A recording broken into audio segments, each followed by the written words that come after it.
Hi, welcome back to my channel dough to nature food and more. ನಾನು ಇವತ್ತಿನ ದಿನ ಒಂದಿಷ್ಟು ಮೆಣಸಿನ್ಕಾಯಿ ತೊಗೊಂಡು ಬಂದಿದ್ದೀನಿ. ಇದನ್ನು ಮೆಣಸಿನ್ಕಾಯಿ ತುಂಬಿ ಮೆಂತ್ಯದ ಮೆಣಸಿನ್ಕಾಯಿ ಅಂತಾರೆ, ಇದಕ್ಕೆ ಬಾಳ್ಕದ ಮೆಣಸಿನ್ಕಾಯಿ ಅಂತಾರೆ.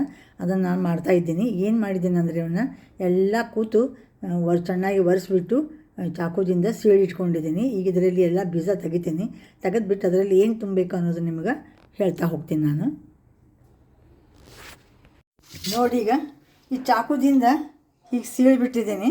ಸೀಳಿಬಿಟ್ಟು ಇದೊಂದು ಪೀಲರ್ ಇರ್ತದಲ್ಲ, ಪೀಲರ್ದಿಂದ ಹಿಂಗೆ ಬೀಜ ಒಳಗಿನ್ನು ತೆಗೆದೀನಿ. ಎಲ್ಲ ರೆಡಿ ಮಾಡ್ಕೊಂಡಿನಿ. ಈಗ ಇವನ್ನ ನೋಡಿ ಈ ರೀತಿ ತೆಗಿಬೇಕು. ಹೊರಗೆ ಬಂದುಬಿಡ್ತಾರೆಲ್ಲ ಈ ರೀತಿ ಪೂರ್ತಿ ಖಾಲಿ ಆಗ್ತಂದ್ರೆ ಇದ್ರಲ್ಲಿ ತುಂಬಲಿಕ್ಕೆ ಚಲೋ ಆಗ್ತದೆ. ನೋಡಿ, ಈಗ ಪಾಲಕ ಅಥವಾ ಮೆಂತ್ಯದ ಮೆಣಸಿನ್ಕಾಯಿಗೆ ಏನೇನು ತುಂಬಬೇಕು ಅಂತ ಹೇಳ್ತೀನಿ ಅಂದಿದ್ದೆಲ್ಲ. ನೋಡಿ, 1 ಸ್ಪೂನ್ನಷ್ಟು ಜೀರಿಗೆ ತೊಗೊಂಡಿದ್ದೀನಿ.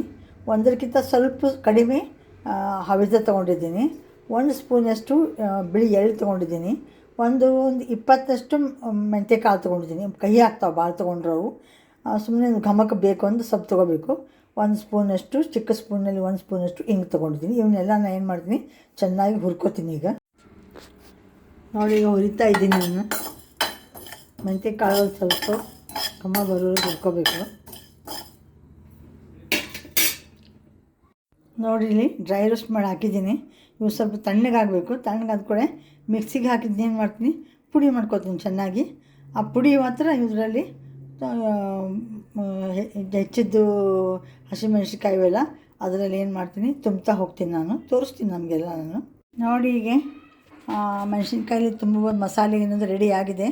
ಇದನ್ನೀಗ ನಾನು ಏನು ಮಾಡ್ತೀನಿ, ತುಂಬಿಬಿಡ್ತೀನಿ. ಅದರಲ್ಲಿ ಈಗ ತುಂಬಿದ್ದೀನಿ. ಎಲ್ಲ ತುಂಬಿಟ್ಟು ಇದನ್ನ ಇಂಥದ್ದೊಂದು ಕೊಳಗದಲ್ಲಿ ಅಥವಾ ನಿಮ್ಮ ಯಾವುದೋ ಒಂದು ಪಾತ್ರೆಯಲ್ಲಿ ಹಾಕಿಬಿಟ್ಟು ರಾತ್ರಿ ಇದನ್ನೀಗ ಮುಚ್ಚಿಟ್ಬಿಡಬೇಕು. ಚೆನ್ನಾಗಿ ಮುಚ್ಚಬೇಕಿದೆ.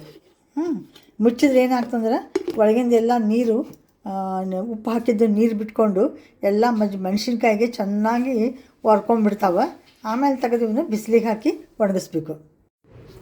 ನೋಡಿ, ಇಲ್ಲಿ ಬಾಲ್ಕನಿಯಲ್ಲಿ ಬಿಸಿಲು ಬರ್ತದೆ. ಮುಂಜಾನಂತೂ ಒಳಗಡೆನೇ ಬಂದಿರ್ತದೆ.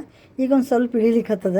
ನಾನು ಏನು ಮಾಡಿದ್ದೀನಿ, ದೊಡ್ಡದೊಂದು ಪರಾತ್ನಾಗ ನೀನು ಮೆಂತ್ಯ ಮೆಣಸಿನ್ಕಾಯಿ ಮಾಡಿದ್ನಲ್ಲ ಅವನ್ನೆಲ್ಲ ತೆಗೆದುಬಿಟ್ಟು ಮಜ್ಜಿಗೆದಲ್ಲ ಸಾದಾ ತುಂಬಿಟ್ಟಿದ್ದಲ್ಲ ಅವನ್ನ ಒಣಾಕಿ. ನೋಡಿ, ಈಗ ಹಿಂಗೆ ಆರಿ ಹಾಕಿಬಿಟ್ಟಿದ್ದೀನಿ. ಬಿಸಿಲಿಗೆ ಇಟ್ಟಾಗ ಒಂದು 4-5 ದಿನ ಬೇಕು. ಇವು ಒಣಗಿದ್ವು ಅಂದರೆ ಮುಂದೆ ಮುಂದೆ ತೋರಿಸ್ತೀನಿ ನಿಮಗೆ.